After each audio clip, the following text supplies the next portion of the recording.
Sheqishtja. Dikur këtu shtrihej këneta e sheqit, i cili ndodhej përgjatë pregut jugor të lumit Seman, me i cili furnizohej edhe me ujë dhe vazhdonte mëtej deri në Sheqisht dhe Marinës, duke krijuar një liqen të madh. Por pas bonifikimit të kryer në vitet 1960, gjithçka ndryshoi. Të gjithë këto fshatra të kësaj ultësire morën një pamje të re. Duke udhëtuar përgjatë rrugës së re që lidh Fierin me Prashërin, Sheqishtën dhe Marinzën, duke narat e mbjella dhe objektet e ndërtuara në këtë truall që dikur mbulohej nga uji. Në këtë territor ndodhen një sër fshatrash si Prashëri, Sheqishtja, Marinza, Novosela, Verbasi, Zharza, Belina e Jagodina. Dikur arteria e vetme e komunikimit me to ishte rruga automobilistike Fier-Berat, e cila i binte anash kënetës së madhe, që në vetvete përbëhej nga këneta e Sheqit, Sheqishtës, Marinzës, Roskovecit dhe Strumit. Sipas të dhënave historike, dokumenteve të shkruara e disa fragmenteve të studimeve arkeologjike mbi këtë zonë, dëshmojnë se këtu kalonte një deg antike e rrugës Egnatia, gjurmë të së cilës më konkretisht arkeologët i kanë gjetur dhe në zonën e Verbasit, Zharzës, Roskovecit, Strumit dhe Belinës. Gjurmë dhe objekte të tilla janë gjetur në Novosel, Verbas, Marinës, Roskovec, ku nuk mungojnë vloqe gurësh, tuba qeramike, keramik e të tjera. Këto fakte tregojnë se jeta këtu ka nisur që nga antikiteti dhe ka vazhduar pa ndërprerje deri në ditët tonë. Dhe ja disa fakte interesante marrë nga një dokument historik i një kohe të mëvonshme. Sipas regjistrit turk të vitit 1846, shohim se Sheqishtja ka 54 shtëpi, Strumi 44, Belina 18, Jagodina 40, Marinza 33, Roskoveci 15, Novosela 24, ndërsa Fieri, qyteti ynë, që sot është qendra e rrethit dhe e qarkut, nuk ka patur më shumë se 13 shtëpi.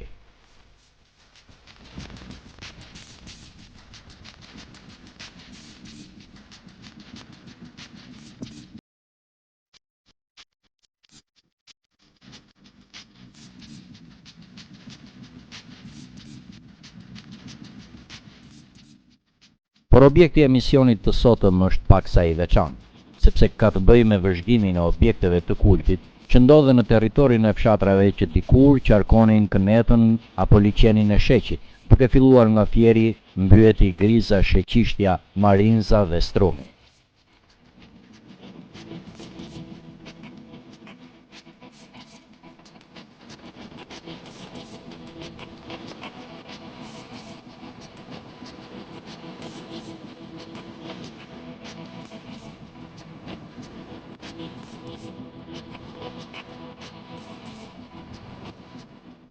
Për këtë qëllim, së bashku me historianin Ilirian Gjika, stacionin e parë vendosëm ta bëjmë në Sheqisht, aty ku fusha e rrafshët e Myzeqes zvendësohet nga disa kodra të buta të vallëzuara.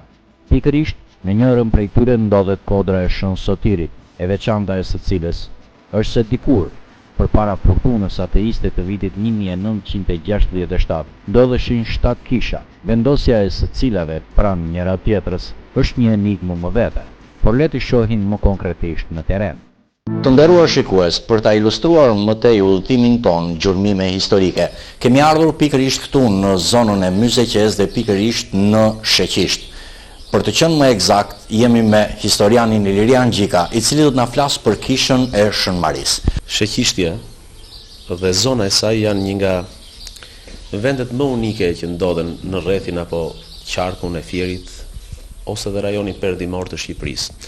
Është një fshat që ndodhet sa në fush, aty ku dikur shtrihej këneta e Sheqishtes, që ishte një basen i madh ujor që niste nga Sheqi dhe përfundonte nga Sheqi në pjesën perëndimore, deri në Strum në pjesën lindore dhe që ushqehej me ujin e lumit Seman që ndodhej në veri të saj.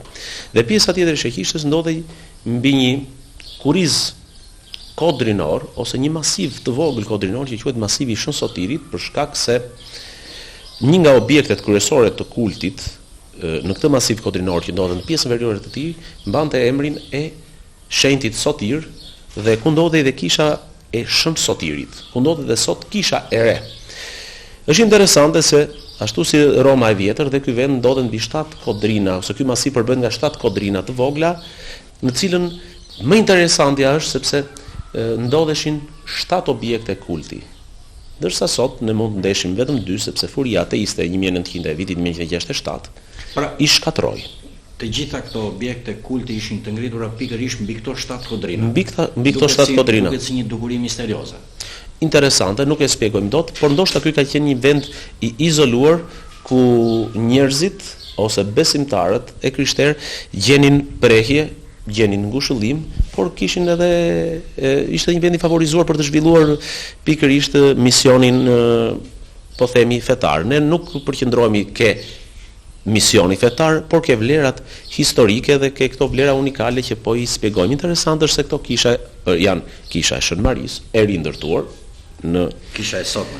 Në portikun e të cilës ne gjendemi tani, është kisha e Shën Sotirit, që do ta vizitojmë pak më vonë, kisha e Shën Prokopit, Shën Janit, Shën Lukanit, Shën Llazarit dhe këtu po ndalem ke Shën Trifoni, që ndodhet në kodrinën veriore dhe që është një mauzolem, një kish e një manastiri në të cilin ishte varrosur një nga shenjtët e të dyja kishave, katolike perëndimore dhe bizantine lindore, ose siç e quajmë ndryshe ortodokse lindore. Një figurë shumë interesante, një figurë që nuk është ndriçuar dhe që dhe teleshikuesit e televizionit Apollon do të çuditen jo nga ky zbulim i yni, sepse ai ka qenë i zbuluar, por nga ky konstatim i vonë.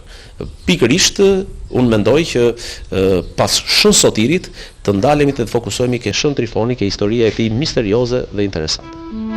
Fakte të tjera që na vinë nga banorët e zonës janë se ajo gjithmonë në artikulimin popullor është thirrur si kisha e Shën Marinës dhe shërbente përveç të tjerave, edhe për ceremonialet mortore dhe për sjelljen e të vdekurve.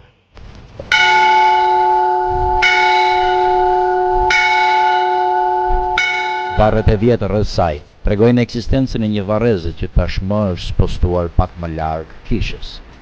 E rindërtuar tani vonë, arkitektura e saj ndryshon nga e mëparshmja prej elementeve më të shumta arkitektonik. Por udhëtimi jon do të ecë më tej. Do të shohim atë çka po theksim në fillim të bisedës tonë, kisha e Shën Trifonit. Udhëtimi jonë në zonën e Myzeqes vazhdon për në një tjetër kish. Jemi pikërisht në kishën e Shën Trifonit, një kish e cila daton rreth vitit 1804. Duket, për nga tiparet e saj, që mbart vlera të mëdha historike dhe arkitekturore. Por, për të dhënë më tepër argumente, data dhe fakte historike rreth saj, do të na flas historiani Ilirian Gjika. Zoti Ilirian, këtu jemi në hajatin, po e quajnë në gjuhën popullore, apo në portikun e kishës së Shën Trifonit. Është një kishë që ka një specifik të veçantë, për cilën duhet të ndalem më vonë, por jemi pikërisht në hyrjen jugore të kishës, në hyrjen që vjen nëpërmjet portikut, një hyrje me qemer, një traditë e ndërtimit të kishave post-bizantine ose pas-bizantine në shekuj 18 dhe 19.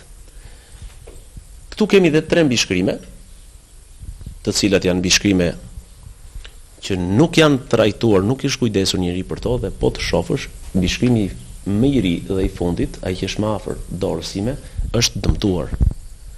Ndërsa mbishkrimet e tjera janë mbuluar nga një shtresë e trash gëlqereje. Mbishkrimet kanë vlera të jashtëzakonshme historike. Mbishkrimi i parë, të cilin e gjejmë të përkthyer nga studiusi më i mirë shqiptar, Theofan Popa, për sa i përket mbishkrimeve dhe arkitekturës së kishave të Shqipërisë, në librin e tij, Mbishkrimet të kishave të Shqipërisë, i ndjeri studiusi që citova Theofan Popa, boton dhe mbishkrimet e kishave të Sheqishtes dhe këtë pikërisht ku ndodhemi ne të Shën Trifonit. Tek përshkrimi më sipër më thuhet 25 mars 1804 është ndërtuar kisha, kur kujdestar ishte Llazari Mshtari dhe me dorën e mjeshtrit Konstantin Koliçi u ndërtua gjithë kisha dhe ikonostasi. Shënimet e ka bërë Jani Çanga, i cili mund të ketë qenë një nga njerëzit që merrej me kishën, mund të ketë qenë prifti i kishës ose mund të ketë qenë një nga mjeshtrat që ka punuar me kryemjeshtrin Konstantin Koliçi. Pra kisha është rindërtuar në 1804. Pse them është rindërtuar?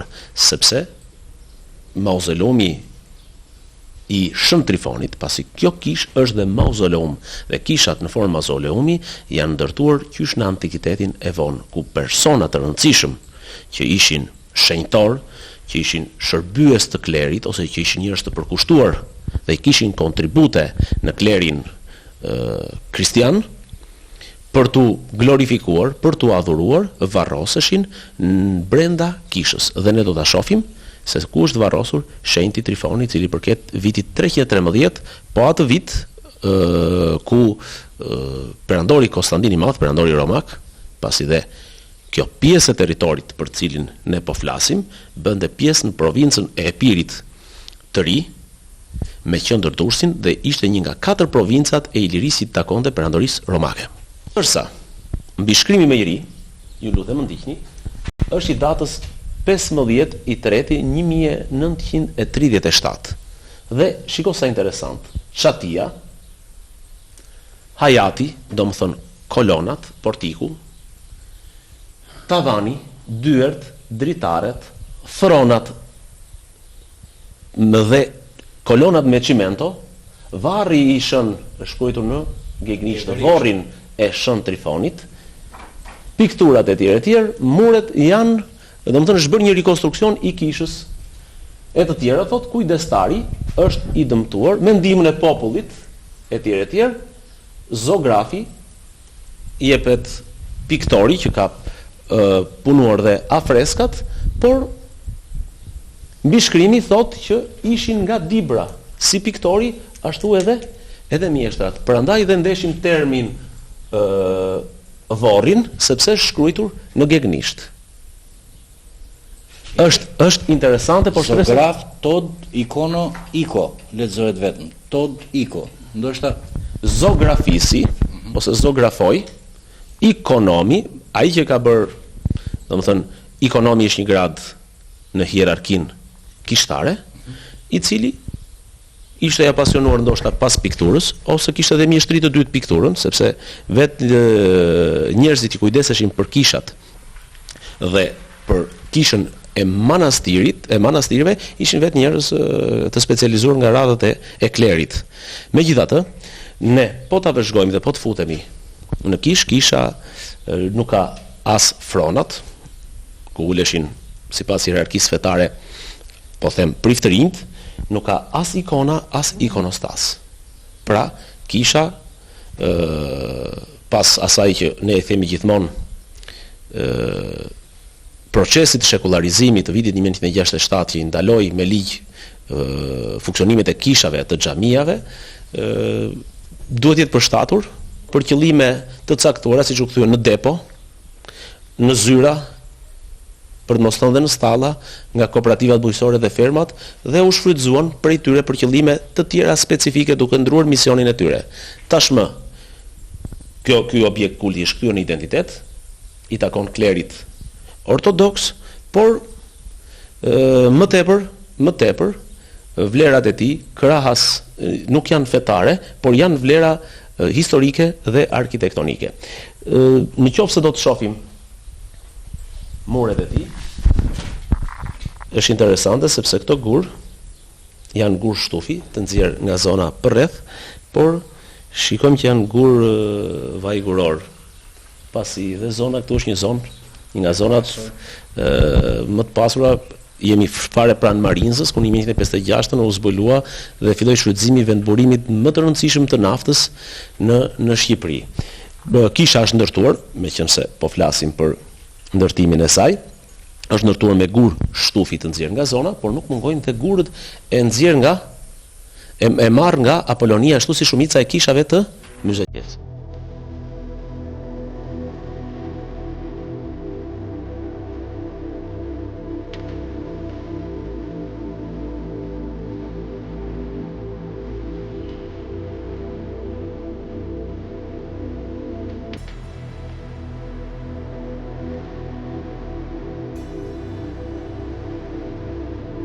Librin e tij Mallakastra dhe Myzeqeja, arkeologu Austria Camillo Prashniker, i cili kreu gërmimet e para arkeologjike Mallakastra dhe Myzeqeja, arkeologu Austria Camillo Prashniker, i cili kreu gërmimet e para arkeologjike në trevën tonë të Fierit në vitet 1916-1918, gjatë periudhës luftës së parë botërore, përshkruan dhe kishat e trevës Myzeqes dhe kishat e Sheqishtes dhe të Marinzës fqinj që ndodhet këtu pranë, po them në shpinën tonë. Dhe Prashnikeri i jep në librin e tij edhe pjesët, sepse arkeologjia dizenjimin e ka i praktik të saj, e dokumenton, e dizenjon, por edhe fotografon të gurve, të relieveve me vlera artistike të marra nga Apolonia. Dhe ky është një fakt, në gjitha kishat e Myzeqes kemi gur të marrë nga qyteti antik i Apolonisë. Përgjithsisht ata janë përdorur për të skuadruar këndet e kishës, duke qenë dhe më të përshtatshëm nga ana strukturore. Dhe përgjithsisht i gjejmë edhe në apsidat e kishave. Apsidat janë pjesat lindore të kishës, ose në terminologjinë e kishës lindore bizantine ortodokse njihen me emrin ajodhima. Përgjithsisht këtu kemi një apsid që është shkatëruar dhe është rindërtuar jo me një cilësi të mirë, me një cilësi është ndërtuar me shpejtësi, nuk po e themi atë fjalë. Megjithatë edhe aty gjejmë disa gur antik dhe interesante është që edhe një mbishkrim tjetër që flet për një rindërtim të kishës.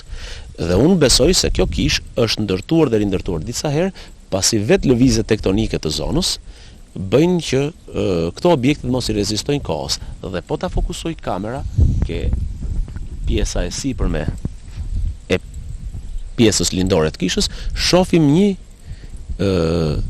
shkarje të mureve prej disa centimetrësh që jep mundësim për një rindërtim të ri, ashtu si dhe në këtë pjesë që është pjesa veriore e mauzoleumit të Shën Trifonit, që është në pjesën jugore të kishës së Shën Trifonit, shohim gjurmët me çimento, me llaç të forcuar me çimento të rindërtimeve ose të restaurimit, për arsye sepse formacioni gjeologjik lëviz dhe bashkë me të lëvizin edhe gurët e kishës. Dhe ja pikërisht atje kemi një agravim, një prishje si rezultati i shkarjes tokës dhe i lëvizjes formacioneve gjeologjike. Zoti Ilir, përderisa folët për një periudhë të vjetër të kishës, a daton, a kemi në një gur pikërisht në studimet apo në librin e autorit që juve sapo cilësuat? Unë po citoj diçka nga libri profesor Neritan Cekës dhe profesor Skënderim Muçajt, Bylisi, flet për monumentet dhe historikun e qytetit antik të Bylisit. Midis të tjerave, në faqen 14 kemi dhe dokumentin, kemi dhe një fotografi të një mbishkrimi, thuhet mbishkrimi i Cecilies i shekullit të dytë mbas Krishtit. Ky është një nga dokument, ky është një nga fotografit të cilat ka publikuar në 1920-ën, kur botoi librin e tij Mallakastra dhe Myzeqeja, librin për të cilin fola pak më sipër, arkeologu Camillo Prashniker. Dhe ja se thuhet në mbishkrim, thot, ka shumë, thot, mundësit që të ketë qenë ilire gruaja me emrin Cecilia, e cila ishte martuar me Lartidin nga nishi Naiso i Dardanis. Dhe ky mbishkrim, i cili ka ardhur nga Bylisi, është marrë pikërisht nga kjo kishë. Pra kemi një element të çuditshëm, nëse folëm pak më parë që shumica e kishave të Myzeqes, elementët që skuadronin këndet, siç i kemi edhe këtu, që janë elementët e apsidës së vjetër, janë marrë nga Apolonia. Këtu kemi një element që na vjen nga Bylisi. Imagjino sa larg dhe sa e mundimshme ka qenë rruga nga Bylisi për në Sheqishte. Është e çuditshme shtektimi i këtij elementi, i cili ishte një pllak varri e shekullit të dytë pas Krishtit, që në fillimet e që mund të ketë ardhur qysh në antikitetin e vonë, kur pas vitit 313 u zyrtarizua krishtërimi dhe filloi ndërtimi i objekteve të kultit siç ishin kishat. Megjithatë, këtu në apsidën e kishës kemi të vendosur disa element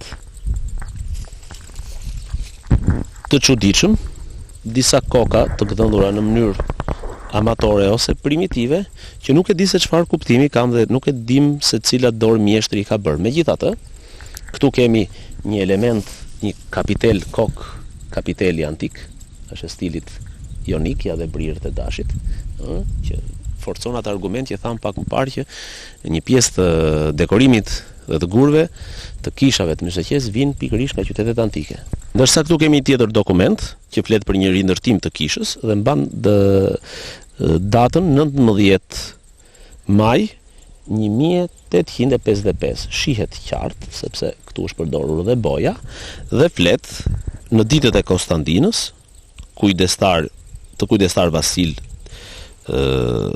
të Vasilit, të Tase Paftalit, tag çega mjeshtri dhe e shkrova unë Kosta. Është në leximin është e pa kuptim në pamje të parë, por duke analizuar nxjerr kuptimin e mirëfillt që në 19 maj të 1855 është bërë një rindërtim ose një restaurim i dytë i kishës, gjë që forcon atë tezë që sapo e tham pak më parë, që kemi disa duar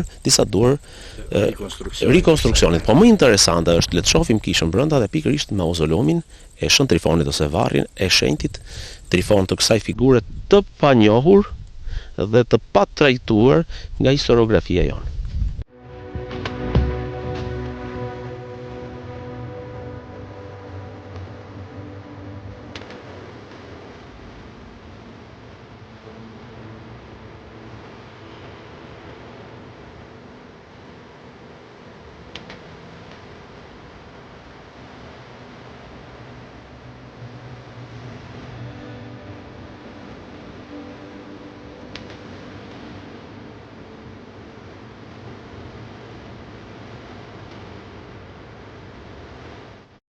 Ndodhemi pikërisht në pjesën jugore të kishës së Shën Trifonit, aty ku ndodhet varri i shenjtit dhe ndoshta kisha ju bashkangjit kësaj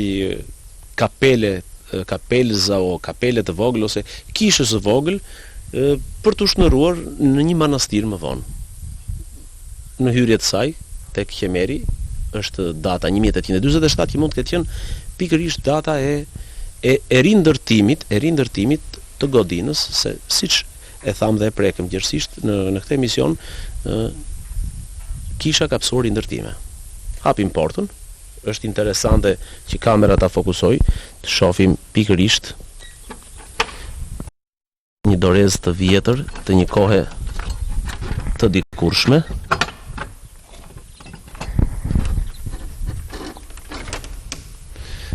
Dhe shohim që mauzoleumi është shumë i thjeshtë, nuk është në gjendje optimale. Shohim që dyshemeja është me çimento të varfër. Kemi një planimetri në formë katrore me një çati të rrafshët dhe të pjerrët. Kemi 2 hapësira në mur, të cilët shërbejnë për vendosjen e ikonave dhe për ndezjen e qirinjve, dhe ajo që është më interesante dhe varri i shenjtit i punuar me një cilësi jo të mirë, i punuar shpejt e shpejt, por sidoqoftë kjo tregon që eshtrat e tij janë aty dhe tregon dhe vjetërsinë e këtij objekti kultit, cilin koha, ndoshta dhe njerëzit nuk kanë qenë të aftë për ta mirëmbajtur siç duhet, pasi siç e shohim dhe vlerat historike janë.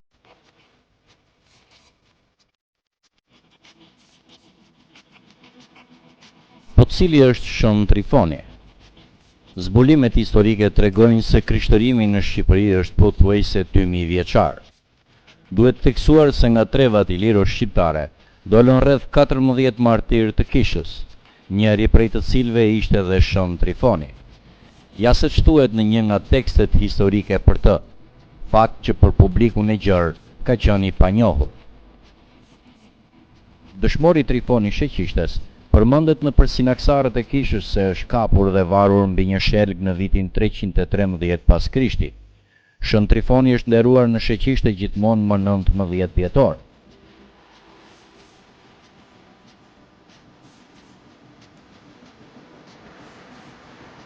Tek I njëjti libër na jepet edhe një informacion për manastirin e Shën Trifonit, dhe që I përket vitit 1967.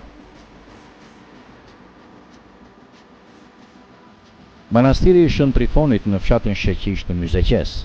Dëshmori Trifoni Sheqishtës përmendet në sinaksarët e kishës se është kapur dhe është varur mbi një shelf në vitin 313 pas Krishtit. Lipsani I shenjtit është ruajtur deri në vitin 1967 në një manastir që mbante emrin e tij. Shën Trifoni është nderuar në Sheqisht gjithmonë më 19 dhjetor. Manastiri I Shën Trifonit ka pasur në pronësi të tij një tokë bujqësore 90 dynym, 2 dynym vreshta dhe rrënjulliri 207 copë.